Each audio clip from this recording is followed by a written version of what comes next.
Grab a cup of tea or listen as you go, ladies. This is your hour with Dr. Zoe, your life and relationship coach. With encouragement, on-point insight, inspiring guests, health tips, and advice, Dr. Zoe helps busy women keep their mind in the game by redefining your superwoman. You're listening to The Dr. Zoe Show.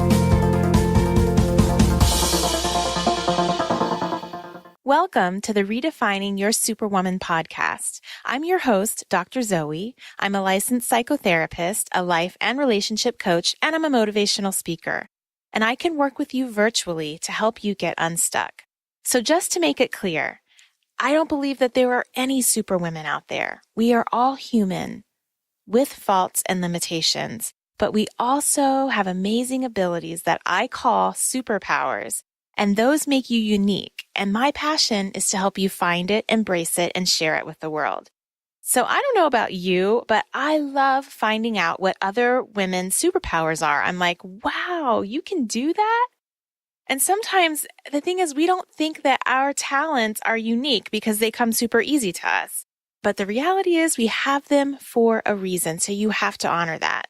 So you can connect with me by texting the word join to 38470 or go to my website at drzoeshaw.com. So today's topic is when life throws you curveballs, managing the setbacks in life with my guest, Dr. Michele Kerulis. Now, I've had a few curveballs in my life. Nobody can live at least a couple of decades and not have experienced them. So I've always been fascinated with resiliency and how it develops and why some people tend to get a really big dose of resiliency and some people just don't. So if you're going through something tough in your life, or even if you just want to build some resilience for when those tough times do come, you'll get some helpful information from this conversation that I had with Dr. Michele Kerulis. And if you have some specific questions about anything that you might be going through right now, ask me. I answer questions at the end of almost every episode, and I would be happy to answer your questions, anonymously or otherwise. So, Superwoman win and Superwoman fail time. My Superwoman win is that I will have a weekly Ask Dr. Zoe column at thegritandgraceproject.com.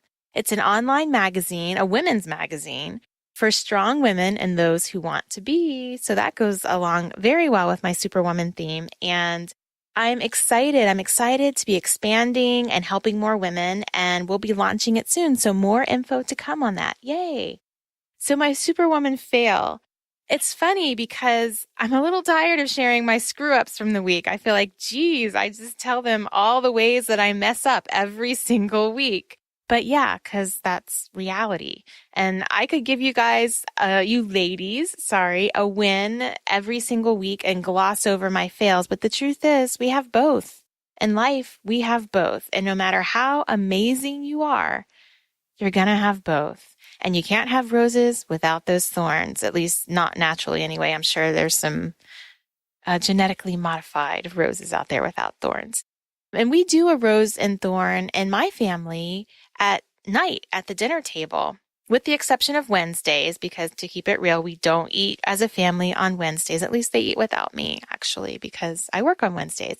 But every other night we eat as a family, and we do a good or bad or rose or thorn, however you want to call it, where we each share the good part of our day and we share the not so good part of our day.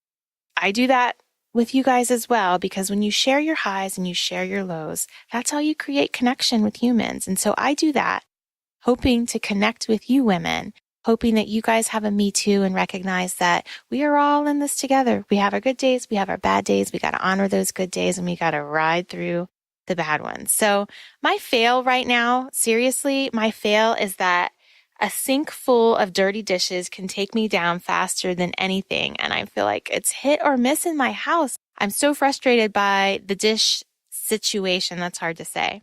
My sink is either like totally spotless or it's totally full. And of course, we have to have a double sink. So when that sink is full, it's full, ladies.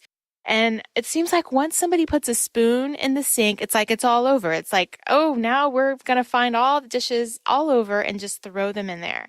So somebody help me with my dish situation at my house. And yes, we have chores. And yes, the kids are assigned taking dishes out and putting dishes in. And somehow dishes appear in the sink that nobody put in the sink.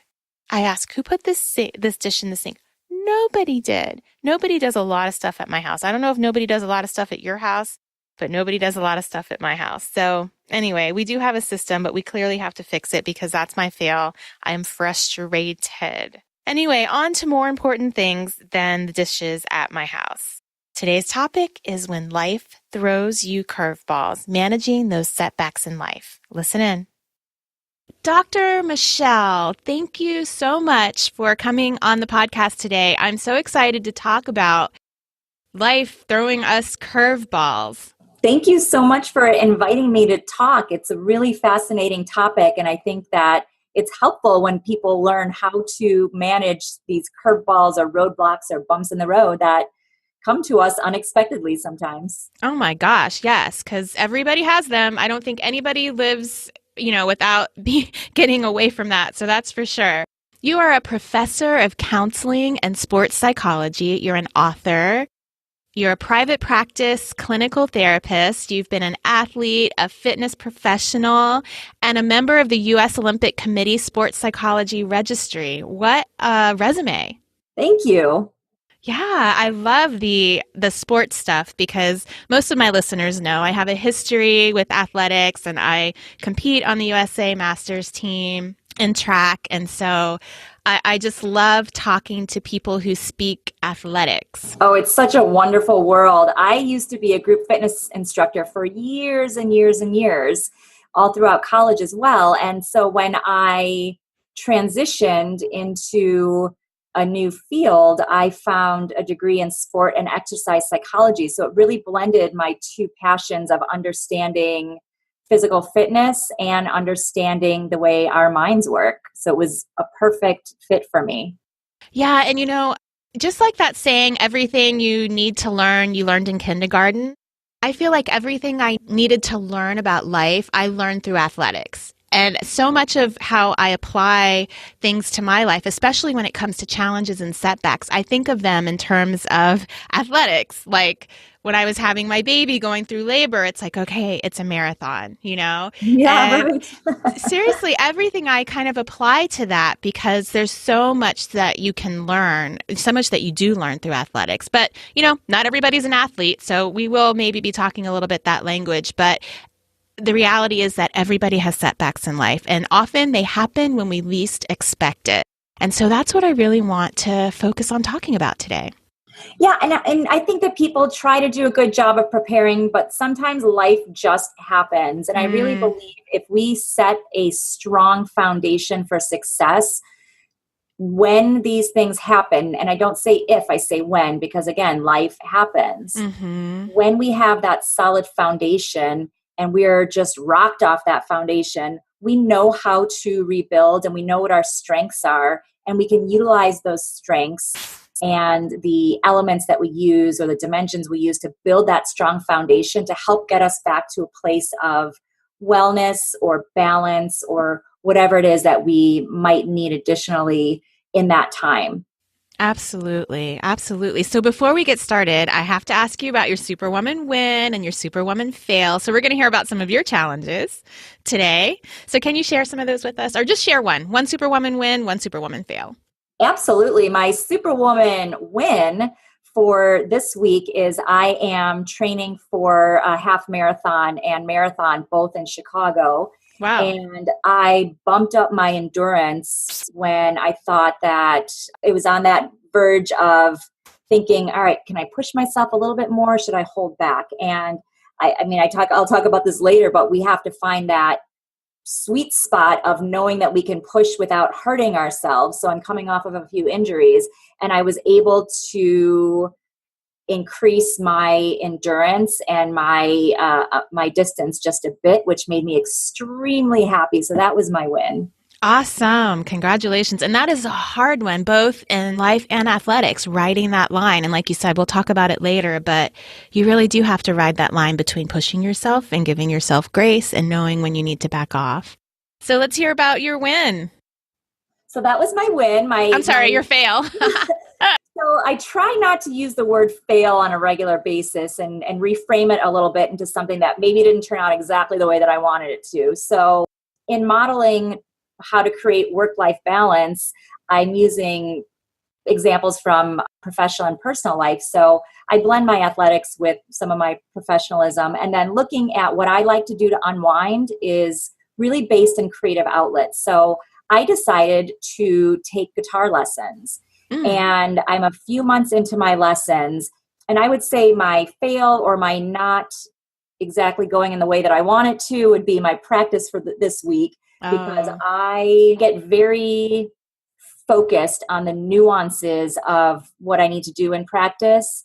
And that got in the way of my flow or my just creative ability to learn the content that my teacher gave me for the week. So my mind got in my way a little bit. That happens, especially when you start something new. And sometimes we have an expectation for ourselves that's a little higher than is really realistic too. Exactly. But I am going to have another lesson today, and I'm confident that I will let my mind relax and move with the music.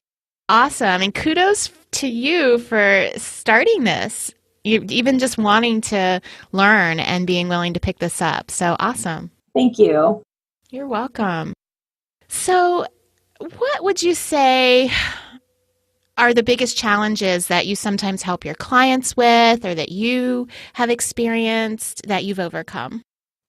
So I think when I'm working with clients, we see a lot of developmental issues interrupting their lives. Mm-hmm. And developmental issues are things that we as people experience throughout the lifespan. So part of that could be relationships, new relationships or ending relationships, transitions into new circumstances. So you mentioned a transition into motherhood, moving from high school to college, changing jobs, managing grief and loss, managing emotional instability or fluctuations in emotions and confidence. So it's really a wide array of things that people talk to me about.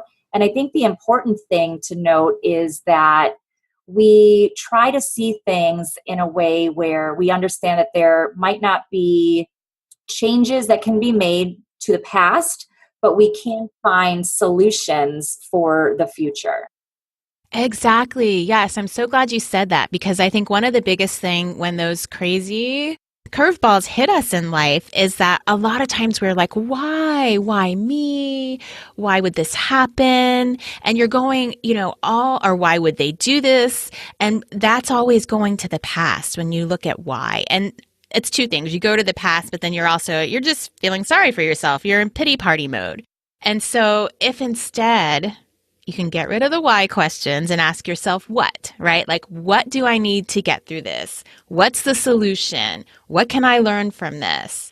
What'll get me what I want? Those kinds of things make a big difference. Oh, yes. And the thing that I really like about what you just said is that you focused everything on the individual. So it's looking at those good point. factors that are within your control. So we can go in circles in our mind about questions about other people's motives, and we might not ever know the answers to those questions. We might want to know why someone did something to us or something that affected us, and we might not ever know. So it's really important to own the fact that there's discomfort with that situation and say, I am uncomfortable with the situation. I understand that I might not get all the answers, but what did I learn from this? And how can I take that lesson to move forward to change similar circumstances that might occur in the future, or to better understand my way of being with others? So we have to understand that we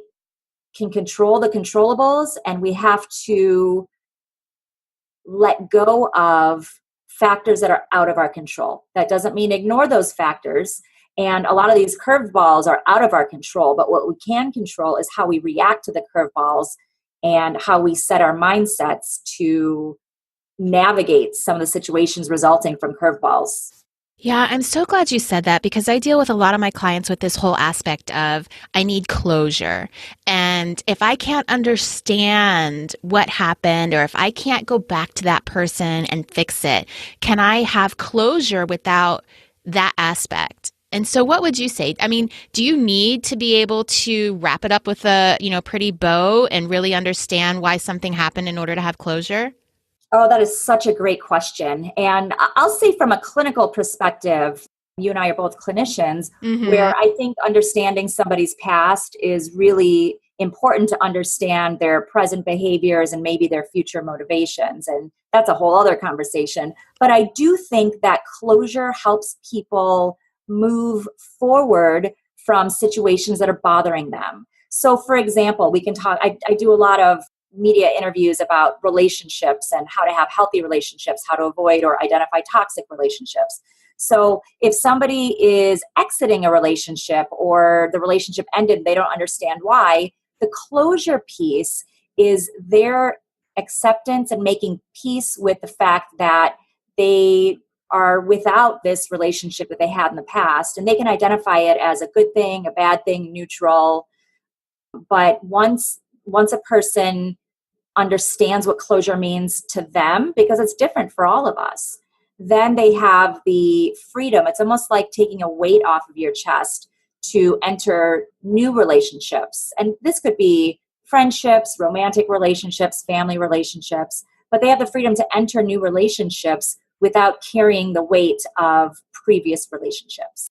And I think closure, if we're talking about closure, I think looking at grief is important too, where people oftentimes ask, will I ever get over this loss? If it's the death of a Mm, loved one or a pet or something important. I don't encourage people to think about getting over, because things we love will always be with us, but it's mm-hmm. more celebrating the joy in what you were able to experience, accepting and processing the sadness and the grief that goes along with that, and then using some of those memories to help create peace in our hearts. Yes. So that could be a way of developing closure. Yeah, I think that's a good point. You said that everybody gets closure in a different way. And I think sometimes we have to change our story about what closure means for us. So if we recognize that closure is dependent on something the other person does, often it's not going to happen for us. And so we have to kind of reframe and put it back, just like you said, on yourself, that closure is something that you can create for yourself. You have to figure out how to do it, but you have to create the closure. You can't depend on somebody else to create it for you. Absolutely. And there's something rooted in Adlerian psychotherapy, Mm-hmm. and we all know this word. It's called encouragement. So, Yes. encouragement in the Adlerian sense is the understanding that we can work through problems and we can utilize creativity to come up with solutions to our problems. And when I say solution, again, I don't necessarily mean that we can change the fact that a loved one is deceased, or that we can change the fact that somebody broke up with us or left us or we left them, but it's really about understanding the emotions and understanding, thinking outside of the box to come to a place of happiness and social appreciation, Yes, that makes social sense. awareness. Yeah. Absolutely. Absolutely. And so when it comes to that, everybody's story is different. Everybody's life, curveball is different. And I think it's so important to recognize that you get to choose the story. So there's the event that happened, but you get to create the story. And if you can recognize that, then you can see how you can start working towards healing. If you create a story that involves healing. Yes, exactly. And I think the base of that healing starts from, again, that foundation that we talked about in the beginning. Mm-hmm. And I talk a lot with clients also about wellness. So if we can understand our own ingredients for wellness, when these curveballs hit, we can understand what ingredient do I need more or less of at this time, and what does that look like for me. So my definition of wellness that came out of my sports psychology research is wellness is a recipe for individual peace with ingredients such as physical health, psychological calm, spiritual awareness, and social connection. And the amount of each ingredient is determined by individuals, and this can change depending on circumstances. So if we're feeling burned out, for example, we might have lower levels of psychological calm and might need to connect more with our spiritual awareness to get us back on balance, to have the energy to be mentally alert again. Yes, that makes a lot of sense. That makes a lot of sense. I want to talk about just some like quick steps that people can think about when they're in the midst of dealing with that whole, with, curveballs that life is throwing at them. Because the recent celebrity suicides, it reminds me, I guess it reminds everybody that some people sometimes deal with the curveballs by giving up. Yes, yeah. And one thing that I can say for anybody who's listening is if you are feeling suicidal ideations, if you are feeling hopeless, you are not alone. And definitely please reach out to your community resources. 911 is always available for help, but there are resources, there are other people who feel the way that you feel, and there is hope out there. So I want to send that message that we hear you and we're here to help. And also, if you are feeling like trying to manage situations alone, just know that it's way more difficult to do things on your own. And part of my definition of wellness talks about social connectedness. And it looks at, number one, what are we contributing to society to make this a better place? And number two, who do we have within our social circle? And that could be your social support, meaning family, friends, organizations that you belong to. Who within that can we lean on when we have times of need? And this is something that could be pre-established. So you can talk to people around you and say, hey, sometimes I have a hard time. Would you mind if I gave you a call when I'm having this struggle? And that could be any kind of a struggle. So you mentioned mental health issues. So if you know that that's something that comes up for you, reach out to a counselor, reach out to a dear friend for that support. Maybe you've got business issues that you deal with alone.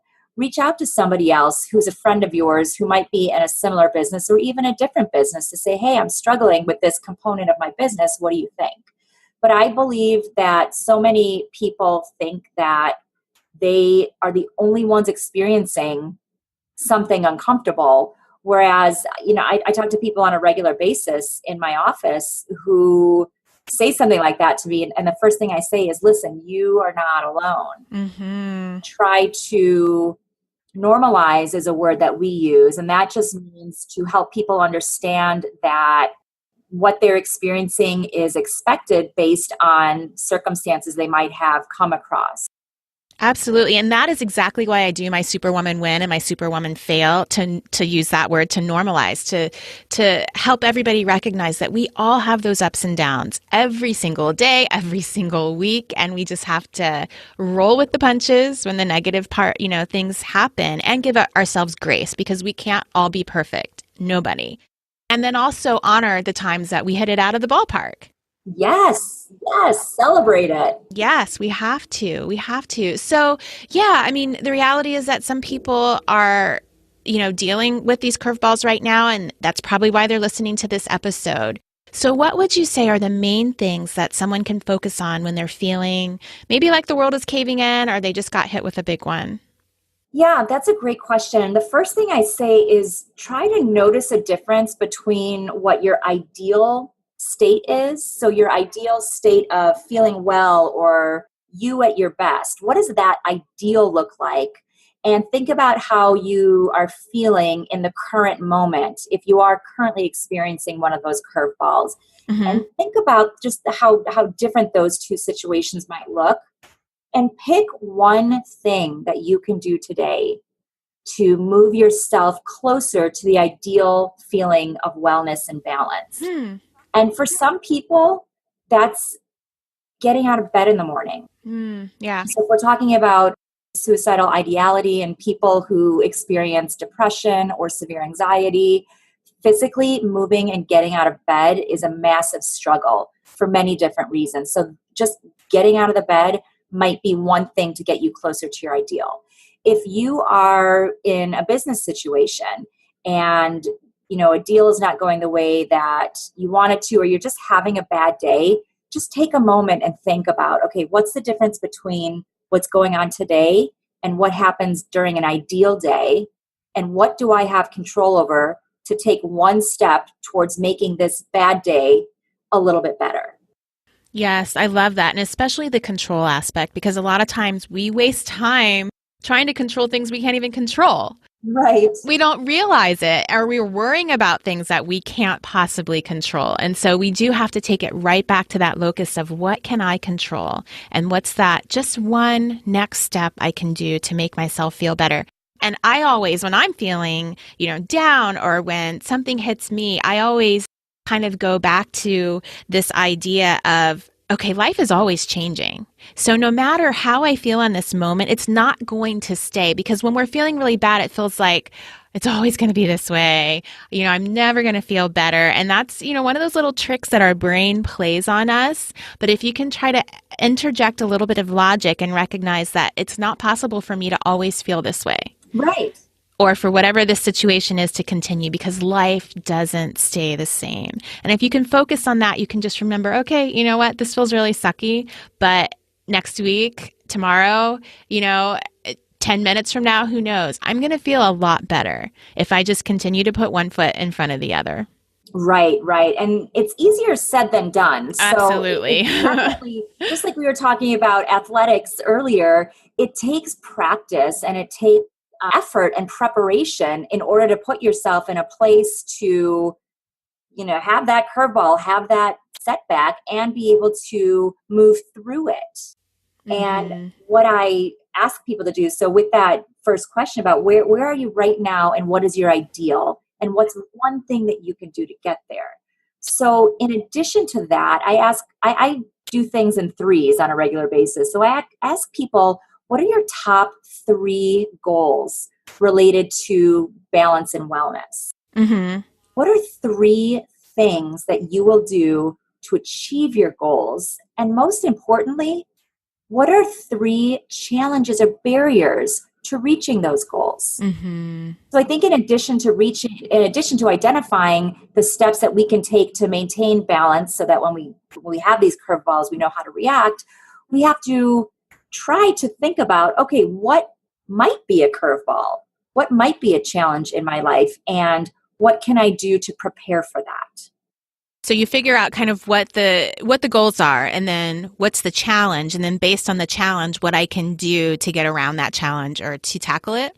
Yeah. So for example, 3 goals might be to live a healthy lifestyle, mm-hmm. to have a successful family life, and to find work-life balance. Mm-hmm. So easier said than done, as I said. Right. So I'm thinking, like, when you lay those out, I'm thinking it's probably the curveball that's keeping you from being able to do that. Right. So some challenges that I've heard people say for eating healthy, for example, is I don't have time for food prep, or I don't know how to make a healthy meal, mm-hmm. or I'm so busy I don't even have time to eat. Yeah. So in those situations, we would think about, okay, well, what's something that you can do to work food prep or work a healthy meal into your day? And there are delivery services with healthy foods. There are really simple snacks that you can carry with you that don't require any kind of preparation, like an apple, mm-hmm. or a banana or peanut butter. So that's just like a really simple example. An example of looking at how to have a happy family life when now, you have a large family. So you, for example, I'm sure have shared and can share with us what you find to be helpful in managing family life and business. And I think those kinds of things help people see that it's doable, but there are challenges. So I really like how candid you are in making time to balance everything. Yeah. And as you talk about that, I just think it's really about sometimes just getting rid of your excuses and kind of just going, okay, you know what? Yeah, I have excuses. And I've seen that in my life. Even when you talked about family life and parenting, I have, 4 kids here at the house. I've got, my businesses, I work, I homeschool, I do all these things. And sometimes I do feel like, okay, well, I'm too busy to do that. But then when I take the time to do it, like 5 minutes to do whatever it is, I realize, you know what? That's a lie. I'm not too busy. I'm telling myself that as an excuse because if I prioritize it and I just put it into my life, it's doable. And so sometimes it's recognizing the excuses that you're telling yourself too when it comes to those challenges, because sometimes they're not really challenges. That's a great point. That's a great point. So then that brings us to another 3 things of developing strategies to combat your challenges. And prioritizing could be one of them. And really looking at what is important to you and looking at the priority list and what does that mean for sacrifice? What does that mean for if something's not going to get done? And how do you drive through that, I suppose we can ask. And Yeah. it's good stuff to examine.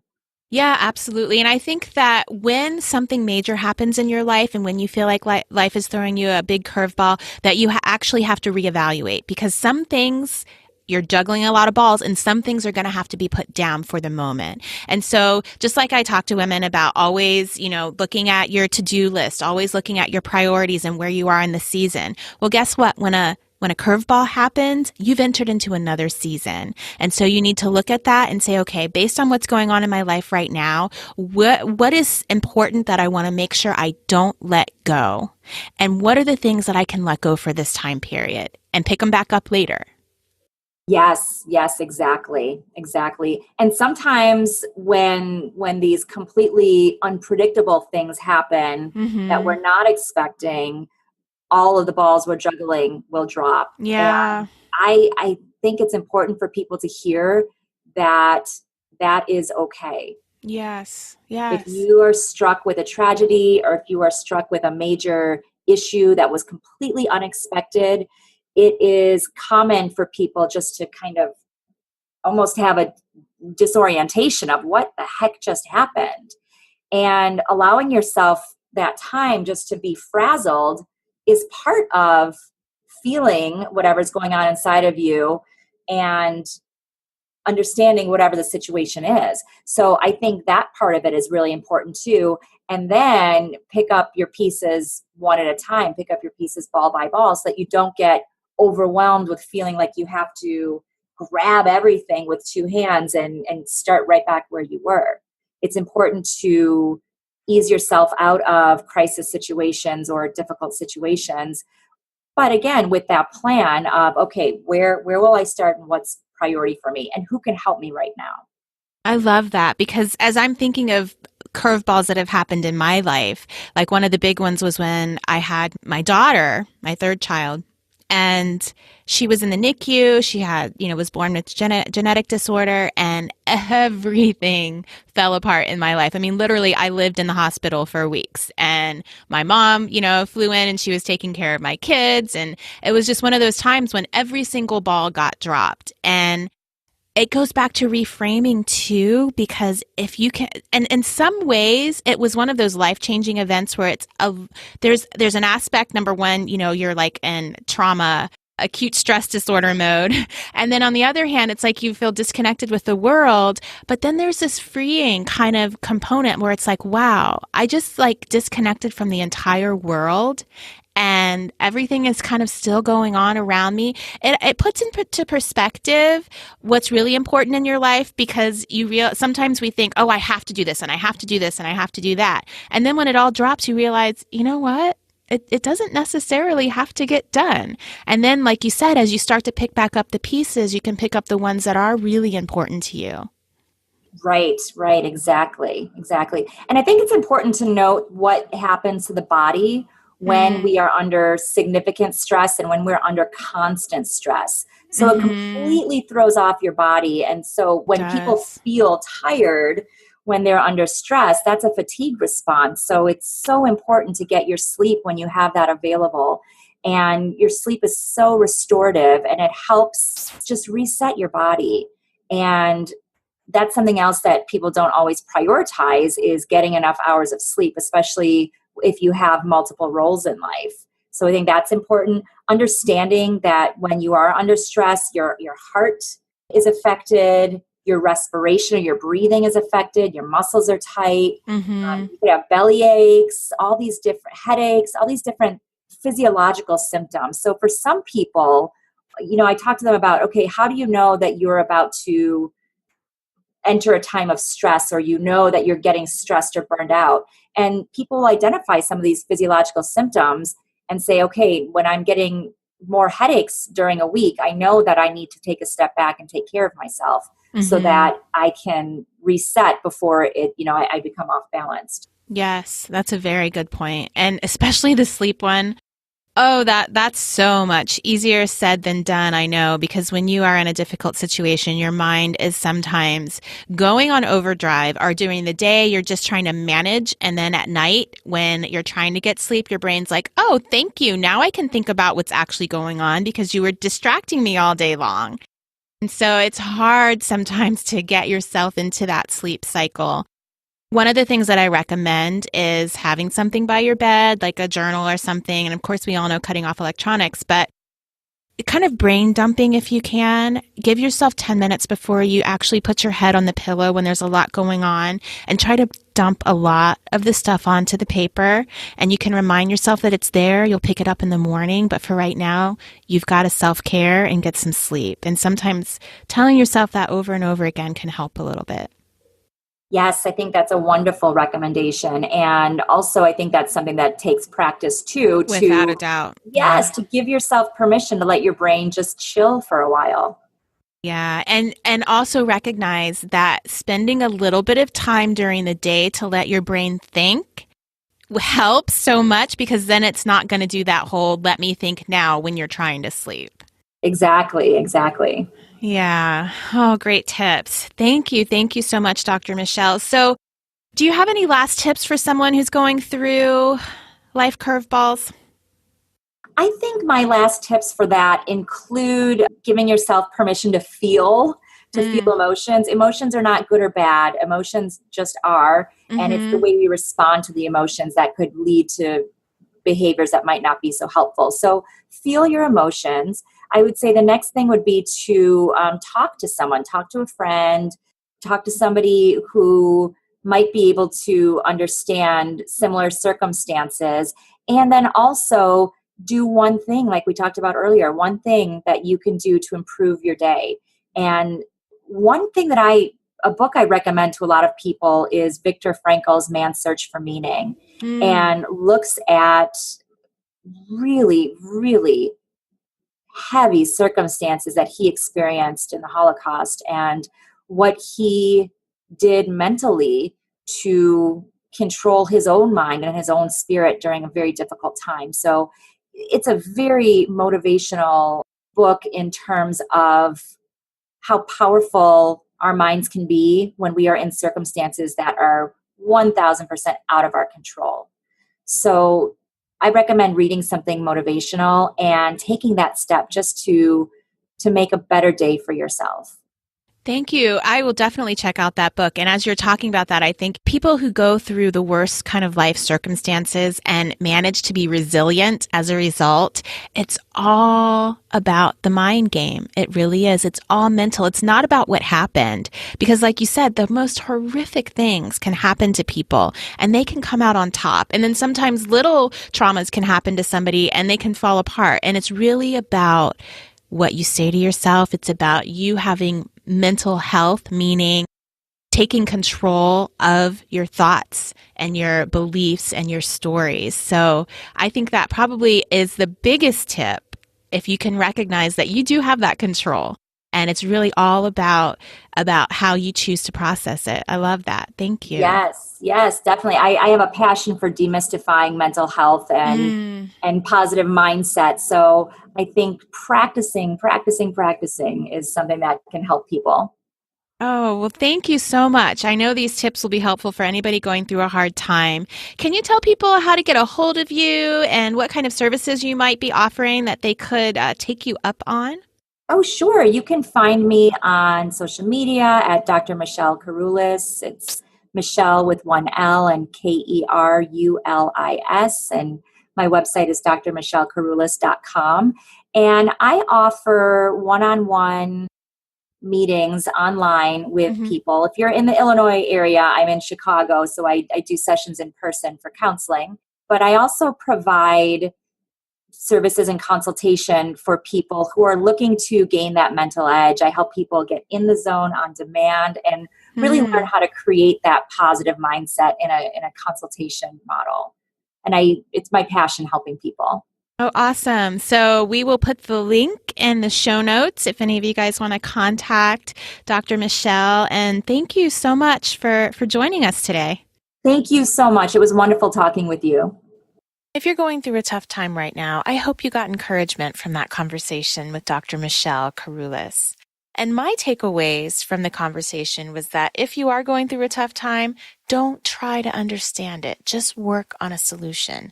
The understanding isn't quite as important or necessary in this time period. Just work on a solution. So now it's time for a health tip. And I have a health tip segment because our minds and our bodies are intimately connected. You cannot have health in one without health in the other. And that's why I talk about a health tip segment. And so for the health tip today, it's really all about not forgetting to read.